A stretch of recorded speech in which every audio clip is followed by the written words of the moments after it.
n'a pas de sujet d'attractivité de manière générale chez Payfit. On arrive assez bien à attirer les talents qu'on souhaite recruter. Il y a quand même un angle sur lequel je pense que c'est important de s'exprimer, c'est le sujet de la diversité et en particulier de la représentation féminine dans certaines de nos populations. Et là, je pense en particulier à nos populations qu'on appelle chez nous tech et product. Donc c'est, si je simplifie un petit peu, nos ingénieurs, nos développeurs, les personnes qui chez nous s'occupent de la data. Chez Payfit, de manière générale, on a 50% de femmes. Donc on est quand même sur une vraie belle parité.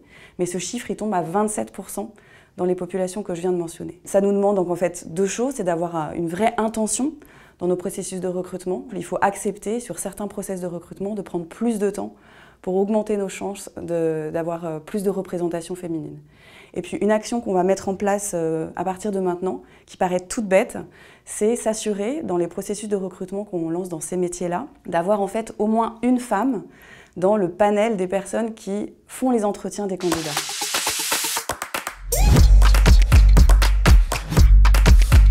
Jusqu'à la fin de l'année 2022, on a été dans une phase d'hypercroissance, c'est-à-dire avec énormément de recrutement, énormément de projets montés en même temps, énormément d'innovations possibles dans les équipes, et du coup on avait des opportunités très naturelles et de formation, et de promotion, et de développement qui venaient aux équipes. Et en fait, depuis l'année 2023, on est rentré dans une phase qu'on appelle une phase de transformation et de stabilisation qui est vraiment nécessaire pour notre entreprise, mais avec du coup moins d'opportunités naturelles d'apprentissage et de développement. Et de manière très transparente, je peux dire qu'on a reçu le feedback de nos équipes récemment dans nos enquêtes d'engagement qui nous disaient en fait j'ai du mal à me projeter chez Payfit, je vois pas quelle est ma prochaine étape de carrière, et ça nous a forcé à réfléchir sur cette période, comment est-ce qu'on peut quand même contribuer au développement et à la formation de nos équipes. Je peux citer deux exemples qu'on a mis en place du coup cette année.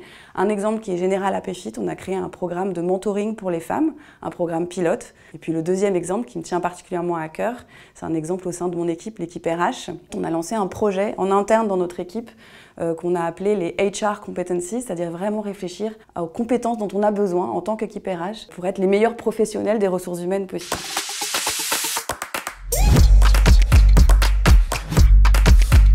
L'initiative à laquelle je pense très spontanément, c'est la politique chez nous qu'on appelle la politique de Work from Anywhere, qui permet à tous nos salariés, quels qu'ils soient, de travailler d'où ils veulent dans les pays où on est présent. C'est une politique qui est complexe à maintenir pour l'entreprise, donc c'est pas simple à maintenir. C'est une politique sur laquelle on veut être vigilant, on veut la faire évoluer avec nos besoins, avec le besoin de nos équipes, mais elle est pérenne et maintenant elle fait partie de notre identité. Un point qui est hyper important à avoir en tête, c'est qu'elle a un impact très puissant à la fois en attraction pour les talents qu'on va chercher et très puissant aussi en rétention pour les talents qui sont chez nous.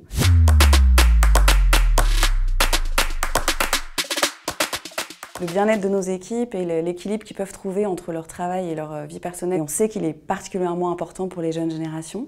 On a mis en place un certain nombre de mesures concrètes pour y contribuer. Donc la première, c'est notre politique de Work from Anywhere. La deuxième chose qu'on a mise en place, c'est l'accès pour tous nos salariés qui en ont le besoin à un accompagnement ou un soutien psychologique avec voilà, de l'accès à du coaching et à des psychologues du travail s'il y a des situations personnelles ou professionnelles de souffrance. Une troisième chose qui est importante pour nous chez Payfit, c'est d'avoir un environnement de travail qui est favorable aux parents et aux jeunes parents. Je peux citer la mise en place d'un congé payé de deuil de 3 jours pour les personnes subissant une fausse couche ou les personnes qui auraient une partenaire ayant subi une fausse couche. On a aussi étendu le congé maternité de 4 semaines supplémentaires par rapport à nos obligations.